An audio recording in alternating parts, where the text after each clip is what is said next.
बहुत समय पहले वाराणसी में संत कबीरदास जी रहा करते थे। वे साधारण जीवन जीते थे, जुलाहे का काम करते थे, लेकिन उनके विचार पूरे समाज को रोशनी दिखाते थे। उस समय लोग यह मानते थे कि पवित्र नदी का जल केवल ऊंची जाति के लोग ही ले सकते हैं।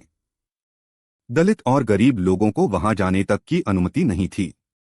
अगर कोई गरीब नदी में स्नान कर भी लेता तो लोग उसे गंदा कहकर दूर भगा देते। एक दिन कुछ दलित और गरीब लोग संत कबीर जी के पास आए। उन्होंने दुखी होकर कहा, महाराज, हम भी भगवान से प्रेम करते हैं, लेकिन हमें गंगा का जल छूने नहीं दिया जाता। क्या भगवान सिर्फ अमीरों और ऊंची जाति वालों के हैं? कबीर जी की आंखों में आंसू भर आए।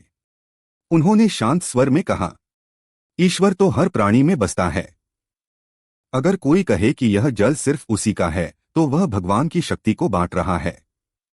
अगली सुबह कबीर जी स्वयं गंगा घाट पहुंचे।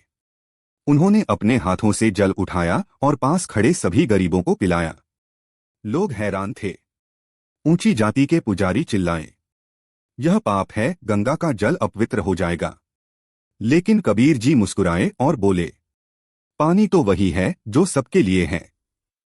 भगवान ने न नदी बनाई है, न मंदिर, न दीवारें। यह सब इंसानों ने अपने लालच और घमंड से बनाया है। यह दृश्य देखकर वहां मौजूद सैकड़ों लोग सोच में पड़ गए। वे समझ गए कि वास्तव में भगवान का घर सबके लिए खुला है। धीरे धीरे यह बात पूरे नगर में फैल गई और लोग छुआछूत की दीवारें तोड़ने लगे। यह कथा हमें बताती है कि सच्चा धर्म केवल इंसानियत है।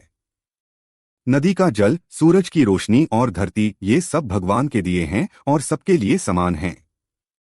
दोस्तों, संत कबीर जी की यह प्रेरणादायक कथा हमें याद दिलाती है कि भगवान का दिया हर उपहार सबके लिए है, चाहे जाति हो या धर्म। मुझे कमेंट बॉक्स में बताइए कि यह कहानी आपको कैसी लगी और चैनल को लाइक और सब्सक्राइब जरूर करें।